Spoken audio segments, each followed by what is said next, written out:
This is a conversation. And conversations have power. Like you were talking about your daughters, our families. Conversations have power. And to have sacred conversation, we can bring about peace. Not just the words of peace, but the possibility that peace is for all of us. There's a lot that we can complain about.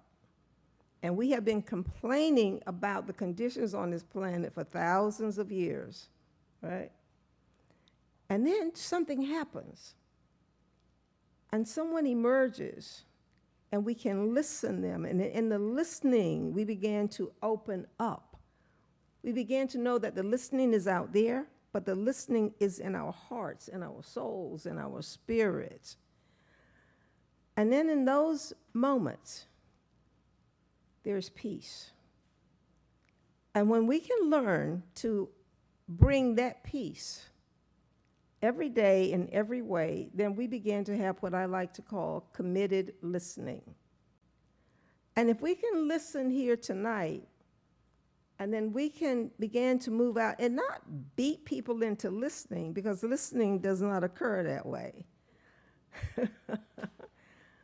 But if we can begin to listen, the listening of this entire planet, this entire world, and listen, and allow that listening to call forth the goodness, the beauty, the hope that's here for all of us, then what?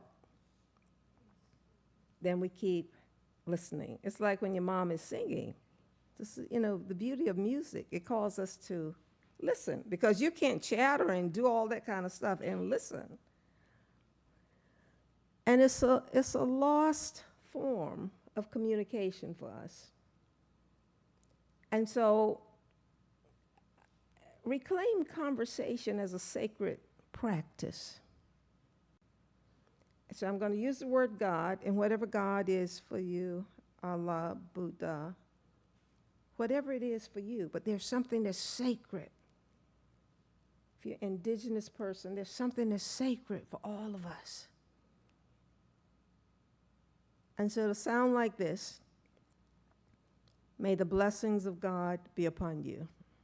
You repeat after me. May his peace abide within you. May her presence illuminate your hearts.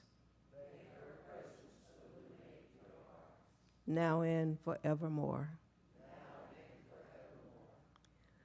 And if you can walk through the world blessing and opening, then there can be transformation on this planet.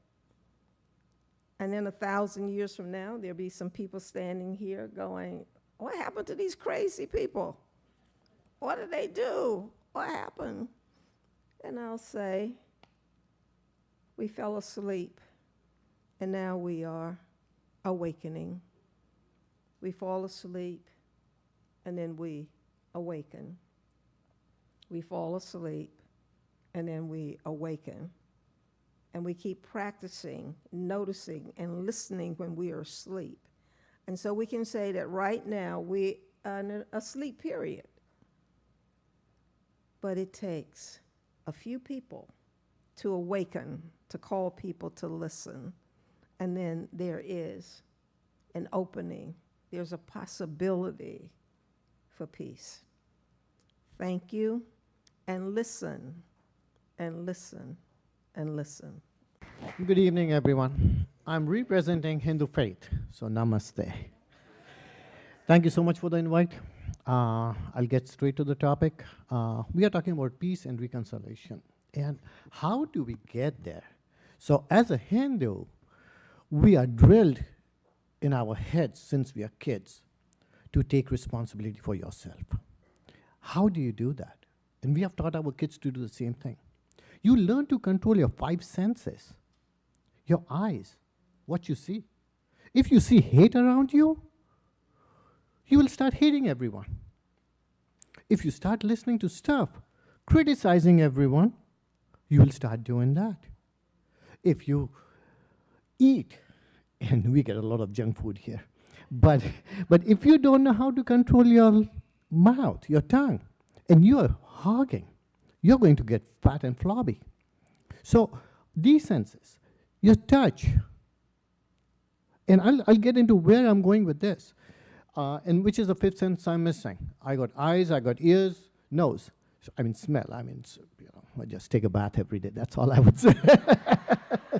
but let's look at things that are around us.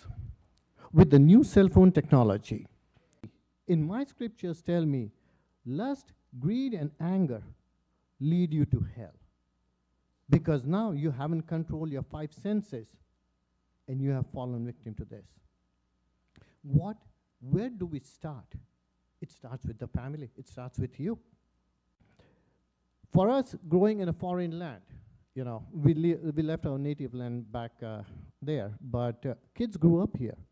So now it's a mixture of two cultures. How do we bring two cultures together? Every culture, I think, has something good to offer. And if we start looking at good, we will start being good.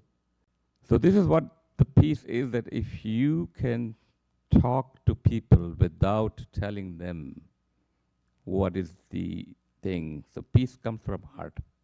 It doesn't come from mind. It doesn't come from your action. Peace comes from heart.